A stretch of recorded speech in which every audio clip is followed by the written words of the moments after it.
নমস্কার, সবাই কেমন আছেন? আশা করি ভালো আছেন। আজকে কি রান্না করলাম চলুন দেখাই। এখানে রান্না করে নিয়েছি মাটন।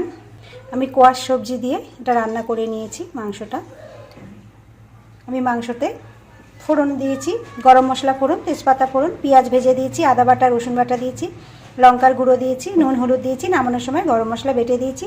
কোয়াশটা আমি ভাজিনি, আমি এমনি যেরকম পেঁপে বা আলু মাংস কষা হয়ে গেলে যেরকম কেটে দিয়ে দেয় আমি সেইভাবে দিয়ে প্রেশার কুকারে আমি 2টো সিটি দিয়ে নিয়েছি। তারপরে আমি কড়াইতে নামিয়ে একটু ফুটিয়ে নিয়েছি আর আমি তারপরে গরম মশলা বেটে দিয়েছি। আচ্ছা, এখানে রান্না করে নিয়েছি ভোলা মাছের ঝাল। বড় ভোলা মাছে ফোড়ন দিয়েছি, কালো জিরে ফোড়ন, পেঁয়াজ ভেজে দিয়েছি, আদা বাটা দিয়েছি, রসুন বাটা দিয়েছি, শুকনো লঙ্কার গুঁড়ো দিয়েছি, নুন হলুদ দিয়েছি, টমেটো দিয়েছি, নামানোর সময় দিয়েছি একটু ধনেপাতা, 2টো পাকা পাকা কাঁচা লঙ্কা দিয়েছি। আচ্ছা, এখানে রান্না করে নিয়েছি মেথি শাক ভেজে নিয়েছি।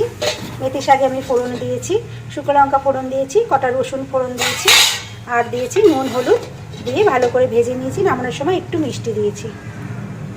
আর এখানে গন্ধরাজ লেবু কেটে রেখেছি। আচ্ছা, আর এখানে আছে গরম গরম 1 হাঁড়ি ভাত। ব্যাস, তাহলে আজ এই পর্যন্তই। এখানে আছে মেথি শাক ভাজা, এখানে আছে গন্ধরাজ লেবু, এখানে আছে ভোলা মাছের ঝাল আর এখানে আছে লাল লাল ঝাল ঝাল মাটনের ঝোল। ব্যাস, তাহলে আজ এই পর্যন্তই। সবাই ভালো থাকবেন, সুস্থ থাকবেন। আবার সবার সঙ্গে পরে দেখা হবে।